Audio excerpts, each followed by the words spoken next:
Halo, shalom guys. Guys, hidup dalam kemiskinan, hidup dalam kekurangan, itu sangat buruk, sangat menyesakkan, banyak kepayahan, dan sangat jahat.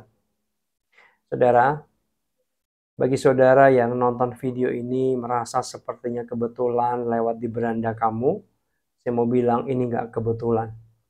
Ini Tuhan, saya percaya ya, pengen kamu mendengar video ini. Mungkin beberapa dari kamu yang saat ini sedang hidup dalam kesulitan keuangan, ekonomi yang sangat buruk, ya hidup dalam kemiskinan. Saya percaya guys, video ini akan memberkati kamu dan membebaskan kamu dari belenggu kemiskinan dan kekurangan. Amin. Karena gini guys, saya ngalami apa yang namanya kemiskinan. Saya pernah ngalami apa yang namanya kekurangan. Aduh, menyesakkan guys. Buruk sekali, ya. Banyak penderitaannya, benar nggak? Yang pernah ngalami kemiskinan, kekurangan, hutang yang banyak kesulitan hidup, benar nggak? Aduh, terus banyak malu lagi, nggak dianggap orang, ya, direndahkan orang. Memang Alkitab kasih tahu, perkataan orang miskin tidak pernah didengar, nggak didengerin guys, nggak dianggap kita, itu nggak enak banget. Lalu nggak bisa pelayanan, boro-boro pelayanan, ngurusi kehidupan kita sendiri aja, morat-marit, berantakan, kepayahan gimana mau melayani orang. Sebab kan sesungguhnya orang melayan itu karena ada luapan rasa cukup, luapan rasa bersyukur, penuh, meluap keluar dan melayani. Kalau kita kurang, kita nggak bisa melayani guys. Ya, kenapa saya bilang bahwa kemiskinan itu buruk, payah, jahat? Karena kamu tahu nggak, negara-negara yang miskin, ya, itu pasti kriminalnya tinggi guys. Orang-orang lapar, nekat, gak punya duit, mereka coba merampok, mencuri, ya, dan berbuat kejahatan. Makanya buruk sekali itu kemiskinan. Saya nggak pengen kamu miskin. Amin. Dan saya mau kasih tahu Tuhan juga nggak pengen kamu miskin. Lalu salah satu penyebab utama perceraian adalah masalah ekonomi, kekurangan uang, masalah duit, miskin. Ya, jahat banget miskin itu. Ya, lalu dengan kemiskinan, orang-orang, anak-anak kita mungkin gak bisa pinter. Mereka bodoh karena sekolahnya hanya sebatas sekolah yang secukupnya saja.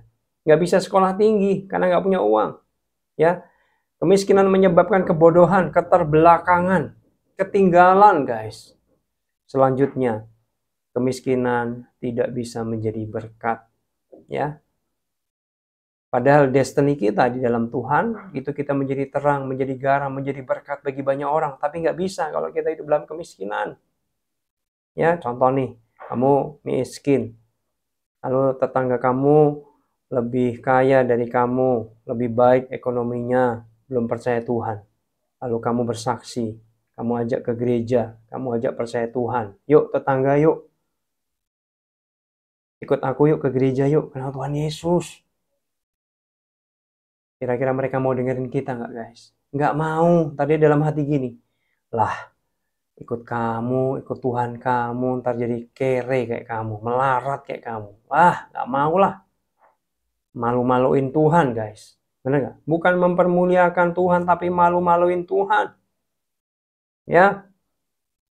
Dan kemiskinan tidak bisa dipakai Tuhan. Kalau orang hidup dalam kemiskinan tidak bisa dipakai Tuhan. Contohnya saya sendiri guys. Pada waktu dulu jiwa saya pelayanan kan. Saya pelayanan terus. Tapi keluarga saya, istri saya, anak saya waktu itu hidup dalam kekurangan. Ya, saya nggak bisa pelayanan dengan baik. Akhirnya apa? Saya mengundurkan diri. Ibu Gembala, mohon maaf. Saya pamit dari pelayanan ya. Karena ekonomi saya lagi sulit, Bu Gembala. Akhirnya saya nggak pelayanan, saya mundur dari pelayanan karena saya miskin. Ya, miskin itu, aduh, parah yang saya alami guys. Kemiskinan yang saya alami guys. Jadi bayangin saja. Saya naik motor, itu motor Cina. Dan parahnya bukan motor saya, motor pinjaman. Motor saudara, dipinjemin. Saya kuliah. Ya, ban bocor itu paling ongkosnya 15.000 lah guys ya. Nggak sampai ya. Itu saya nggak punya uang guys. Saya sudah menikah waktu itu. Saya sudah punya anak. 20.000 aja nggak punya duit guys. Aduh, kepayahan luar biasa, buruk sekali. Hari ini saya sudah dibebaskan dari belenggu kemiskinan. Saya mau bagi sama saudara bagaimana caranya. Amin. Nah, setelah saya jabarkan panjang lebar tentang kemiskinan itu buruk, pertanyaan saya buat kamu yang mendengar saat ini, masihkah kamu menganggap miskin itu baik? Miskin itu ada baiknya, Pak, supaya bertobat. Enggak, saudara. Tuhan tidak pernah merancangkan kemiskinan supaya kita bertobat. Enggak ada itu. Itu teori, mitos yang kita buat sendiri. Tuhan itu sebagai Bapak. Bapak enggak mau anaknya menderita. Bapak begitu sayang. Ya, jangan pernah berpikir bahwa kemiskinan itu ada baiknya. Kenapa? Karena kalau kamu mikir kemiskinan itu ada baiknya di pikiranmu, itu sesungguhnya yang kamu imani, yang kamu percayai. Dan kemiskinan itu akan datang sama kamu. Ilmu psikologi bilang gini guys. Hidup kita ini ditentukan oleh pikiran-pikiran kita. Pikiran kita ini menuntun hidup kita ke sana. Bayangin guys, kalau kamu mikir kemiskinan itu baik, maka hidupmu sedang dituntun kepada kemiskinan. Apa yang kamu pikirkan, apa yang kamu percayai. Bahaya guys. Makanya, ayo jangan berpikir yang salah. Kalau kamu berpikir yang salah, hidupmu akan salah. Kalau kamu berpikir yang benar, hidupmu akan sampai kepada tujuan yang benar. Amin. Miskin itu nggak ada baik-baiknya. Miskin itu buruk, miskin itu jahat. Ya, bisa aja miskin dari Tuhan. Nggak ada itu. Jangan percaya kebohongan iblis. Sebab seringkali iblis itu bisikkan di telinga pikiran kita. Ya, miskin itu nggak apa-apa. Miskin itu rohani kok. Biar kita nggak kedagingan. Biar kita nggak sombong. Terus kita iya aja. Oh iya benar juga ya. Iblis-iblis ya. Kamu percaya, itu yang jadi nasib kamu. Karena kamu mempercayai kebohongan iblis. Sekarang buang pikiran salah itu. Pikiran tidak ada baiknya sama sekali. Kita udah sepakat tadi di depan, betul? Pikiran, kemiskinan itu buruk. Kemiskinan itu payah. Kemiskinan itu jahat. Kemiskinan itu sangat tidak baik. Dan Tuhan gak mau kamu miskin. Katakan amin. Ayo buang. Enggak, aku nggak mau miskin. Miskin itu jahat. Buang saudara sekarang. Sekarang pikiranmu buang yang ada kemiskinan. Ya. Ini ada tukang di sebelah. Lagi tok tok tok tok. Nggak apa-apa ya. Semoga mikrofon ini bisa mereduksi noise yang nggak perlu. Ya. Iblis mau kamu miskin guys. Iblis mau kamu payah menderita, kamu nggak bisa pelayanan, kamu nggak bisa mempermuliakan nama Tuhan, kamu nggak bisa menjadi berkat. Itu maunya iblis, makanya dibisikkan pikiran kamu. Miskin itu baik. Ya, ada baiknya kok miskin itu. Enggak. Itu dari iblis. Ya, Tuhan mau kamu kaya. Ya, sekarang buang pikiran yang salah. Yang dari iblis itu, sekarang ganti dengan pikiran yang benar. Yang pertama, kamu percaya nggak? Tuhan menghendaki kamu tidak miskin. Ya, nanti kamu baca ya di kitab Ulangan. Sebentar. Ya, di kitab Ulangan itu pasal 15 ayat 4. Cuplikannya ngomong gini guys. Maka tidak ada orang miskin di antaramu. Oh, itu suara Tuhan, itu firman Tuhan, itu yang ngomong Tuhan. Maka tidak ada orang miskin di antaramu, sebab sungguh Tuhan akan memberkati engkau. Guys, ini kebenaran yang harus kamu pegang, masukkan di pikiranmu, percayai Tuhan tidak mau kamu miskin. Bahkan Tuhan akan memberkati engkau. Loh guys, Tuhan itu pengennya memberkati kamu, bukan memiskinkan kamu untuk kebaikan. Gak ada itu. Ya, selanjutnya, Tuhan mau kamu hidupnya berkelimpahan, bukan miskin. Ya, Yohanes 10 ayat 10. Yesus datang supaya kita mempunyai hidup dalam segala kelimpahan. Tuhan mau Anda, kamu kelimpahan. Oh my God. Tancapin di pikiranmu. Tuhan mau kamu kelimpahan. Amin. Woi, ayo. Transformasi pikiranmu. Ubah pikiranmu. Ketika engkau mengubah pikiranmu, kau sedang mengubah hidupmu. Ya. Yesus mau kamu kelimpahan. Pak, kelimpahan bukan duit sekali, Pak. Kelimpahan dalam segala sesuatu, termasuk duit, termasuk finansialmu, termasuk ekonomimu, termasuk keuanganmu, juga termasuk hal-hal rohani, damai sejahtera, sukacita, ketenangan ilahi. Iya, betul. Tapi tidak menutup kemungkinan tentang ekonomi finansial. Lalu, kalau kamu baca di Ulangan 18, ya, ayat 8, maka ayatnya ngomong gini, Tuhan memberi kamu kekuatan untuk memperoleh kekayaan. Guys, Tuhan sudah kasih kamu kuasa untuk memperoleh kekayaan.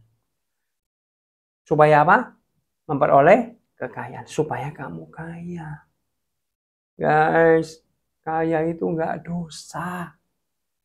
Kaya itu kehendak Tuhan. Pak, sebentar Pak.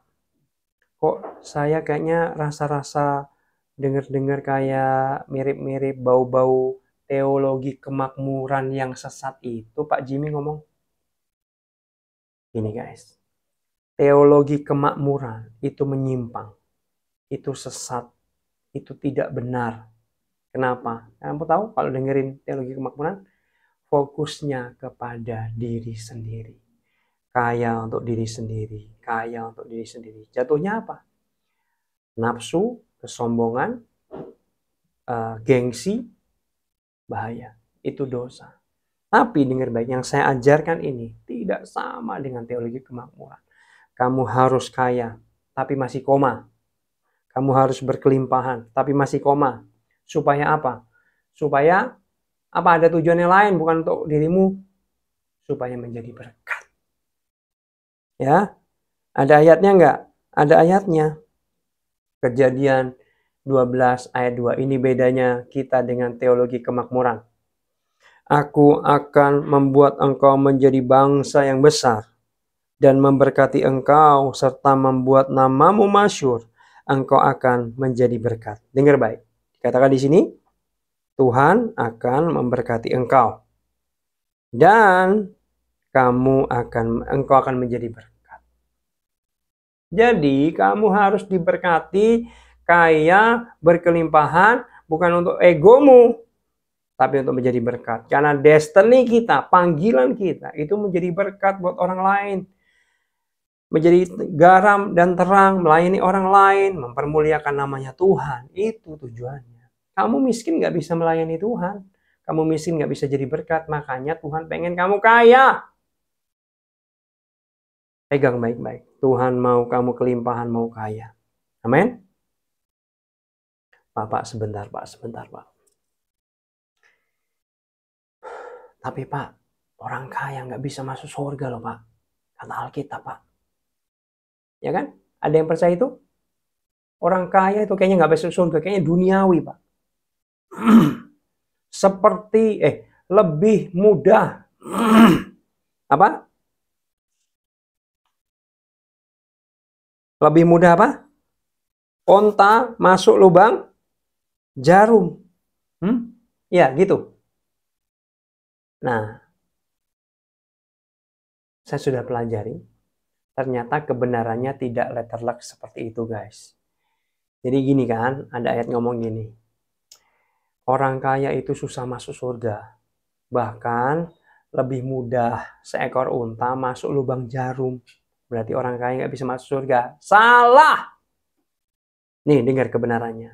Kamu tahu? Ternyata lubang jarum yang dimaksud di Alkitab kita itu tidak sama dengan lubang jarum kita di zaman sekarang. Jadi gini, di Israel itu ada gerbang besar, tapi juga di sampingnya ada gerbang kecil. Sabar ya.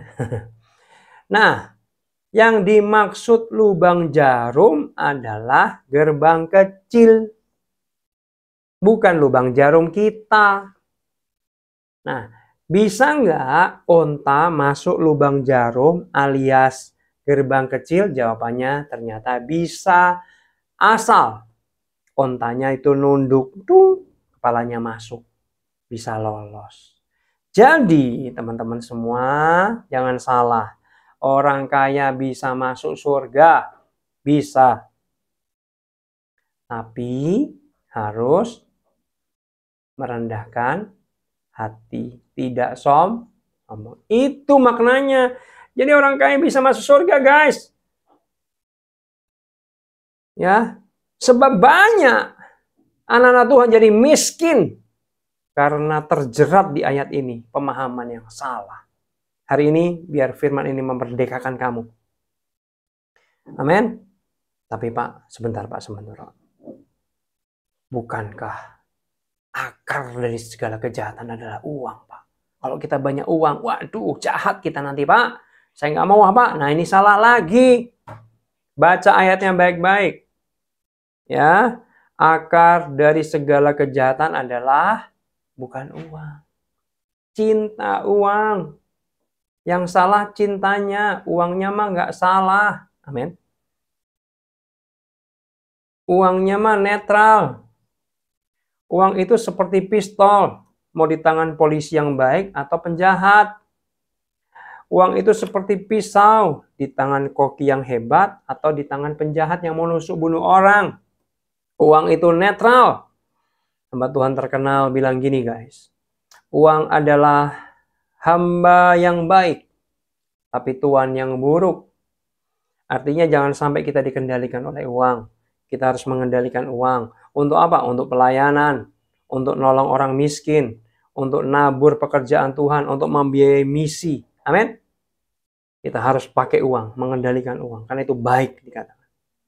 Untuk melayani Tuhan. Berguna. Gereja, KKR, misi, apalagi? Nolong orang miskin itu butuh uang. Jadi uang itu bukan dosa, uang itu bukan duniawi, kaya itu bukan duniawi, itu bisa malah jadi rohani. Katakan amin. Ya. Nah, guys, selanjutnya. Jadi sekarang terima kebenaran ini, ya. Amin. Bahwa Tuhan mau kamu kaya. Ya, jangan berpikir miskin itu baik. Jangan. Maaf kata ya, mohon maaf. Kadang-kadang di gereja lama itu ngomong, miskin di dunia, kaya di surga. Enggak, guys. Itu dari mana? Kaya di dunia, kaya di surga. Jangan mau miskin. Dunia, itu pikiran iblis. Iblis pengen menghancurkan ekonomimu supaya kamu stuck, gak bisa pelayanan. Amin? Hidupmu gak bisa dipakai Tuhan, gak bisa memuliakan Tuhan. Padahal destinimu luar biasa. Tuhan pengen pakai kamu. Amin, guys. Kamu harus kaya, hidup dalam kelimpahan, limpah untuk berbagi, limpah untuk melayani. Kalau kekurangan mana bisa melayani, mana bisa berbagi, karena nggak ada yang tumpah, malah kurang, malah minta. Jadi terima kebenaran ini, bahwa Tuhan mau kamu tidak ada yang miskin di antaramu, dikatakan. Bahkan Tuhan mau kamu kelimpahan. Bahkan Tuhan mau kamu hidup kaya. Kaya itu nggak dosa. Kamu harus kaya, guys. Amin. Mungkin kamu berpikir, masa sih Pak saya bisa kaya? Bisa! Kalau kamu ngubah pikiran kamu. Amin. Tidak ada yang mustahil bagi Tuhan, tapi ubah pikiranmu. Itu ada belenggunya. Bongkar belenggunya sekarang dengan kebenaran firman hari ini. Ya. Supaya kamu dimerdekakan di pikiran, finansialmu dimerdekakan nanti. Oke, selanjutnya.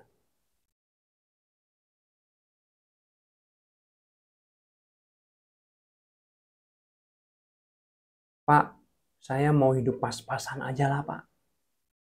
Nggak miskin, nggak kaya. Doa Bapa kami ngajari, berikanlah pada hari ini makanan kami secukupnya. Guys, dengar baik. Kalau kamu pengen hidup pas-pasan, kamu percaya hidup pas-pasan, maka hidupmu pas-pasan. Ya terserah. Tapi saya mendorong kamu, jangan pas-pasan. Karena gini prinsip, yang dimaksud makanan kami secukupnya, itu hati kita. Merasa cukup, merasa puas hati kita. Enggak kekurangan hati kita, enggak nafsu terus, pengen lebih besar, lebih banyak, tapi cukup. Hatinya cukup, hatinya puas, hatinya penuh, tapi uangnya berlimpah-limpah. Halo, halo, ya, jangan pengen pas-pasan. Tuhan gak mau kamu pas-pasan. Tadi kita baca ayat, Tuhan mau kamu berkelimpahan. Yang dimaksud doa Bapa kami cukup itu hatimu merasa penuh, cukup, puas. Ya, kamu uangnya tapi berlimpah-limpah untuk berbagi. Sebab gini guys, kalau hatimu gak cukup, gak penuh, gak puas, maka uang banyak yang kamu pegang itu gak akan kamu bagikan. Kamu kasih ke dirimu sendiri. Kamu masih kurang, merasa belum cukup, merasa memperkaya diri. Udah punya 5 mobil, pengen 10 mobil, pengen helikopter, pengen untuk hambur-hambur uang. Karena merasa kurang. Ngerti guys? Jadi yang dimaksud cukup adalah itu bicara tentang hatimu. Penuh, puas. Tapi uangmu harus banyak supaya bisa berbagi. Bukan uangmu yang cukup atau pas-pasan. Amin, nangkap ya?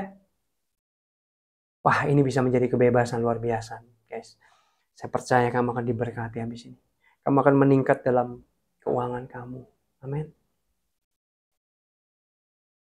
Apalagi ya, sebentar. Ya, jadi guys, saya tadi cerita di awal, saya hidup dalam kekurangan dan kemiskinan. Saya punya hutang. Saya nggak ada income yang cukup. Saya numpang di rumah mertua. Mertua saya juga orangnya pas-pasan, masih ngontrak. Bayangin ya, mertua saya ngontrak. Saya numpang di sana. Malu guys. Bangun nggak enak, tidur nggak enak. Betul? Mau ngapa-ngapain, mau makan juga nggak enak. Makan itu numpang guys. Bayangin loh. Tapi dengan baik. Ketika saya tahu kebenaran ini, lambat laun guys, itu mengubah pikiran saya. Saya akan kaya. Saya akan diberkati Tuhan. Saya berkelimpahan. Saya tidak akan melarat lagi karena itu kehendak Tuhan. Dan hari ini saya mengalami terobosan keuangan yang luar biasa. Ya, ini saya nggak mau pamer, tapi biar kamu nancep tahu. Sekarang ada motor, 2 mobil, rumah lebih dari 1. Keuangan saya sangat baik. Ekonomi saya sangat baik. Saya bisa pelayanan dengan gencar. Oh my God, saya pengen nularkan itu sama kamu. Katakan amin. Kamu yang miskin, sebentar lagi akan berubah. Jadi kaya kayak saya. Jadi berkelimpahan kayak saya. Katakan amin. Ya. Nah guys, satu hari, waktu saya ke Surabaya, ketemu dengan teman saya diajak ke gereja dia, salah satu gereja terbesar di Surabaya. Dan pendetanya setelah khotbah dia bilang gini guys, siapa yang mau jadi kaya, saya akan doakan maju ke depan. khusus menjadi kaya. Hah? Doa khusus menjadi kaya. Dia jelaskan kaya itu gini-gini. Kaya itu enggak dosa. Kaya itu untuk mempermuliakan Tuhan. Kaya itu melayani Tuhan. Dan ketika itu saya takut guys. Ini kayaknya sesat beritanya. Ini kayaknya teologi kemakmuran. Saya nggak berani maju guys. Banyak orang maju guys. Jemaat lari. Saya mau kaya. Saya mau kaya. Saya mau diberkati berkelimpahan. Teman saya juga maju lari guys. Ditumpangin tangan. Tumpangin tangan sama pendetanya. Saya nggak maju. Karena saya bodoh waktu itu. Saya masih nggak ngerti tentang kebenaran.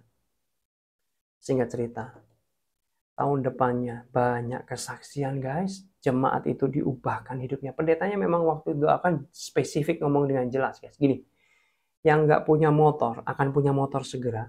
Yang nggak punya mobil tahun depan akan punya mobil. Yang nggak punya rumah tahun depan akan punya rumah.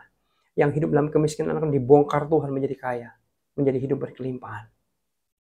Dan mereka banyak jemaat ngalami di tahun depannya guys. Tiba-tiba mereka nggak punya rumah, punya rumah. Tiba-tiba mereka nggak punya mobil, mereka punya mobil. Tiba-tiba mereka nggak punya job, nggak punya pekerjaan, mereka punya pekerjaan, dibuka jalan sama Tuhan. Hidup mereka berkelimpahan. Hari-hari itu saya merenung, ini kebenaran. Saya nggak mau miskin. Saya mau pegang kebenaran tentang uang yang benar menurut firman Tuhan. Saya bicara sama iblis, tutup mulutmu iblis. Kamu mau saya miskin, tapi Tuhan saya mau saya kaya dan hidup kelimpahan. Saya buang pikiran-pikiran yang salah dari iblis. Enggak, saya harus kaya. Karena saya mau dipakai Tuhan. Saya harus hidup berkelimpahan karena saya akan memuliakan nama Tuhan. Saya bersih-bersih pikiran guys. Dan hari ini saya ngalami terobosan finansial yang luar biasa. Biar itu transfer ke kamu. Katakan amin. Transfer ke kamu. Kalau saya ngalami, kamu bisa ngalami. Amin. Kamu tidak akan miskin lagi. Kamu akan diberkati Tuhan kaya raya. Amin. Bentar ya, apa lagi yang kurang ya? Miskin itu buruk guys. Miskin itu jahat. Miskin itu menyesakkan. Miskin itu menyakitkan. Amin. Benar gak? Ya? Amin ya. Jangan percaya miskin itu baik ya. Pas-pasan itu baik. Jangan buang itu. Kaya yang baik. Dan Tuhan mau kamu kaya. Tuhan mau kamu kelimpahan. Tuhan kamu mau jadi berkat. Tuhan mau kamu dipakai Tuhan mempermuliakan nama Tuhan. Bersaksi. Amin. Miskin itu payah. Ya. Ayo benci kemiskinan. Ya, Tuhan mau kamu kaya. Oke. Menangkan pertempuran di pikiranmu. Buang yang dari iblis. Ganti dengan kebenaran firman. Aku harus kaya dan aku akan kaya kan itu kehendak Tuhan. Aku terima kekayaan. Aku sambut kekayaan. Aku terima kekayaan dalam nama Yesus. Amin. Oke, guys. Saya mau berdoa supaya kamu jadi kaya. Yang nggak percaya nggak apa-apa. Saya nggak pernah maksa. Tapi saya ngalami. Saya pengen bagikan, impartasikan. Nyetrum sama saudara. Kamu juga jadi kaya, berkelimpahan. Yuk, yang mau kita doa bersama. Saya doakan kamu jadi kaya. Amin. Mari kita doa. Bapa, dalam nama Yesus, hari ini adalah hari yang baik Tuhan. Buat teman-teman yang menyaksikan video ini, yang mereka khususnya dalam kekurangan, hidup dalam kemiskinan Tuhan. Oh, hamba berdoa. Hamba mengimpartasikan apa yang hamba alami kepada mereka. Dalam nama Yesus. Yang miskin jadi kaya. Ya, kamu yang kekurangan jadi kaya dan hidupmu berkelimpahan. Kamu nggak miskin lagi dalam nama Yesus. Kamu kaya. Kamu kaya. Kamu berkelimpahan. Sebab itulah kehendak Tuhan. Tuhan mau kamu kaya. Tuhan mau kamu hidup dalam kelimpahan. Supaya menjadi berkat. Supaya tidak mempermalukan nama Tuhan. Tapi mempermuliakan nama Tuhan. Tuhan akan pakai hidupmu. Menjadi berkat. Dalam nama Yesus. Dalam nama Yesus. Kaya. Jadi kaya. Berkelimpahan. Berkelimpahan. Aku usir, aku hardik kemiskinan dalam nama Yesus. Keluar gua kemiskinan dalam hidup anak-anak Tuhan dalam nama Yesus. Aku usir hutang. Aku usir kekurangan dalam nama Yesus. Dan terima kekayaan Tuhan. Terima kaya secara uang, kaya secara materi, terima dalam nama Yesus. Kamu akan kaya, kamu akan hidup berkelimpahan, berlimpah-limpah, berlimpah-limpah. Dalam nama Yesus terima. Dengan iman percaya, dengan iman terima. Demi nama Yesus. Amin. Saya lupa menyampaikan bahwa di Alkitab banyak orang-orang kaya. Abraham kaya. Bahkan Abraham dikatakan sangat kaya. Ishak makin hari makin kaya dan menjadi sangat kaya juga. Salomo kurang apa? Paling kaya di seluruh muka bumi ini dalam sejarah peradaban manusia. Betul? Daud, raja yang kaya. Siapa lagi? Ayub, orang paling kaya di sebelah timur. Kaya raya dia. Ya, Yusuf itu kaya. Ya, Yusuf di Perjanjian Baru, Yusuf Arimatea yang menurunkan jenazah Yesus, dia kaya. Belum lagi orang-orang yang mensupport pekerjaan Tuhan, dia kaya. Yang di Perjanjian Baru, ya, mensupport masyarakat, dia kaya. Kaya nggak dosa, kaya kehendak Tuhan. Kamu anak Tuhan, kamu anak raja, kamu nggak perlu miskin, kamu akan kaya. Nah, guys, mau ngomong apa lagi? Kamu yang belum subscribe bertobat. Salah. Yang belum subscribe, subscribe. Dan bagikan video ini ke saudara, teman, siapapun yang kamu anggap kamu perlu membagikannya supaya mereka juga dibebaskan dari kemiskinan. Karena kemiskinan itu sangat buruk. Amin. Tuhan mau pakai kamu jadi berkat. Guys, ini kemeja baru saya. Saya kayak malah kayak kayak dokter ya, guys. Atau kayak baju pastor gitu. Menurutmu gimana? Boleh tulis di kolom komentar.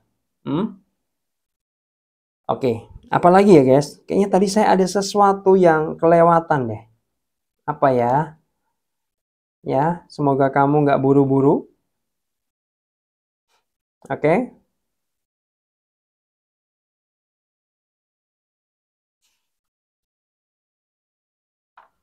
Bentar ya.